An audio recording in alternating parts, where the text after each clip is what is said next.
¿Podemos decir que hay dos Aragorn? Sí, podemos decir que hay dos Aragorn. Uno es el personaje de los libros, creado e ideado en la mente de Tolkien, y otro el de la trilogía de las películas dirigidas por Peter Jackson. El original, el de Tolkien, se contrapone con el de las realizaciones audiovisuales, a tal punto que algunos sostienen que su versión cinematográfica es una perversión del de los libros. Te voy a contar cuáles son las tres principales diferencias entre uno y el otro.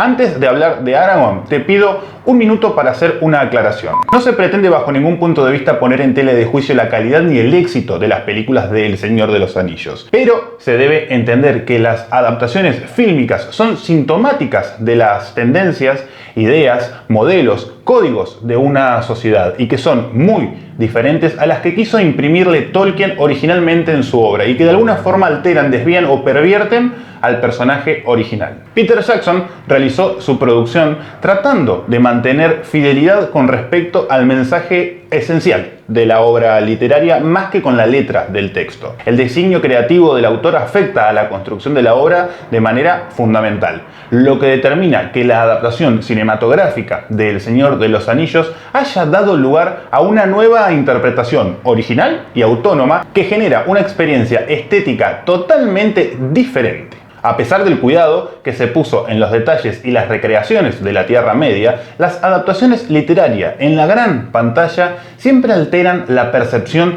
de los personajes y el argumento. Es evidente que es imposible trasladar determinadas características del mundo creado por Tolkien, muy lingüístico, conceptual y discursivo, a causa de las limitaciones esenciales del lenguaje cinematográfico, eminentemente visual y perceptual. De hecho, Peter Jackson reconoció: a veces me siento frustrado porque hay algo del espíritu de Tolkien que no hemos atrapado. No son las películas perfectas que yo tenía en mente. Probablemente el director hable también de la supresión o alteración del orden de acontecimientos y personajes. De hecho, todos los héroes principales de la historia han resultado inevitablemente empobrecidos, dado que Tolkien les ha otorgado una profundidad absoluta en donde cada uno tiene una labor fundamental, que se desdibuja poco a poco en las películas. En algunos casos, las alteraciones no afectan demasiado a la estructura o al mensaje original, como ocurre con la eliminación de todo lo relativo a Tom Bombadil, aunque en otras cuestiones se marca un profundo cambio de interpretación, como en el caso del personaje de Aragorn. Tanto en la obra literaria como en las películas, el heredero de Isildur desempeña un rol fundamental. Sin embargo, el montaraz de los tres largometrajes expresa excesivas dudas sobre su destino, mientras que en el libro queda descrito con una mezcla de tristeza y alegría, pero siempre albergando esperanza. Su patrón como personaje literario se ajusta al del héroe caballeresco, y su trayectoria supone un itinerario ascendente hasta su exaltación final, sin darse en él quiebras ni fallas, aunque esto no significa que parezca sobrehumano, al margen de la compasión, la debilidad o la duda. Su heroicidad es incuestionable, pero también su generosidad y entrega, sobre todo a los más débiles. Es en ese tratamiento donde se tornan patentes ciertas carencias dramáticas en su versión audiovisual, ya que se tuvo más en cuenta al espectador actual, al espectador contemporáneo, que al carácter mítico y clásico de Tolkien. En las películas, Aragorn es presentado como el héroe que debe pasar por la tentación del anillo, quedando así de alguna forma equiparado al resto de los actantes. Aquí se subraya la intención de Peter Jackson de acercar el personaje al público, intención que también sufrieron otros personajes, empobreciendo su personalidad y rebajando un poco la profundidad del relato. Mientras que Tolkien nos regala un verdadero caballero que no duda, que sabe lo que otros esperan de él, que es capaz de realizar cualquier proeza para conquistar su destino, que es sabio y que conoce muy bien las tradiciones que entrelazan la historia de hombres y elfos. Por su parte, Peter Jackson nos muestra un Aragorn mucho más cercano a un simple mortal, que con reticencias encara la aceptación de su destino como legítimo heredero del trono de Gondor, pero que es engrandecido más por sus marcadas cualidades como caudillo militar. Recordemos que en las películas ni siquiera parte de Rivendell con su espada Andúril como se hablaba en la profecía, como te explico un poco mejor en este video. Por el contrario, la espada no es vuelta a forjar hasta que Arwen no se lo pide a Elrond hacerlo. En este contexto, el señor de Rivendell se ve obligado a encarar un peligroso y largo viaje por una Tierra Media que ya se encontraba en pie de guerra hasta el Sagrario, donde Aragorn acampaba junto a las huestes de Rohan. De este modo, probablemente el director pretendía reforzar el papel de Arwen y de su amor, pero el resultado es el deterioro del personaje de Aragorn y de la misión amparada por su destino heroico. Ojo, situación similar sucede con el del personaje Glorfindel, sobre el cual te cuento un poco más en este video que también ves acá arriba. El Montaraz de Tolkien transmite una radical nostalgia que nace de la esperanza que se desvanecen en su corazón ante la amenaza del fin de todas las cosas hermosas, y no solo, como se ha presentado en las películas, a causa de la separación de la persona amada. El héroe épico de Tolkien abraza su destino, no discute con él, aun cuando no le agrade la aceptación de las consecuencias.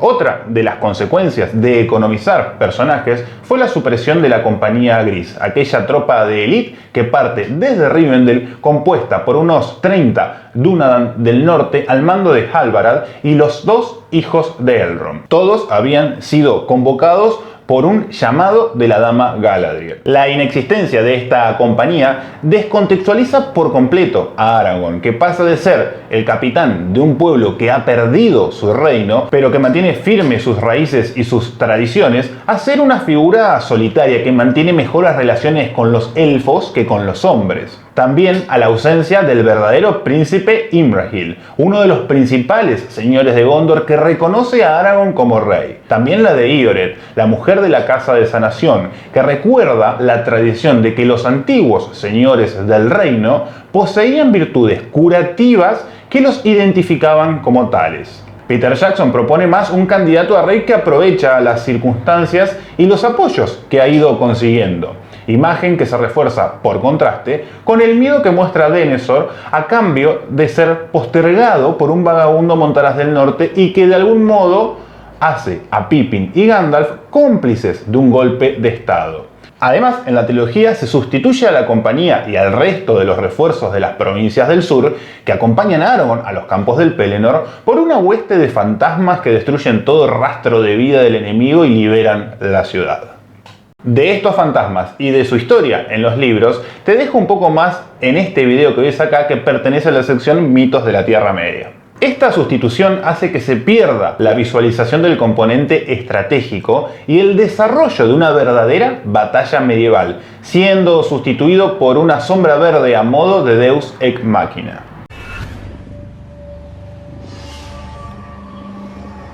Por su relevancia tomamos como ejemplo una escena en concreto de la película del Retorno del Rey. El Parlamento en la Puerta Negra convoca de Sauron. Allí Tolkien escribe: Aragorn no respondió, pero clavó en el otro la mirada y la sostuvo, y así lucharon un momento, ojo contra ojo. Pero pronto, sin que Aragorn se hubiera movido ni llevara la mano a la espada, el otro retrocedió, acobardado, como bajo la amenaza de un golpe. Por el contrario, en la película Aragorn, sin mediar palabra, desenfunda a Andúril y le corta la cabeza al emisario. Quizá era difícil de plasmar esa pugna de voluntades en la que el rey Elessar sale victorioso, pero es muy distinto a presentarlo como un asesino a sangre fría y en público de un mensajero bajo bandera de paz. Probablemente no era la mejor opción un arranque de ira e impotencia que sería sencillamente inconcebible en el Aragorn literario.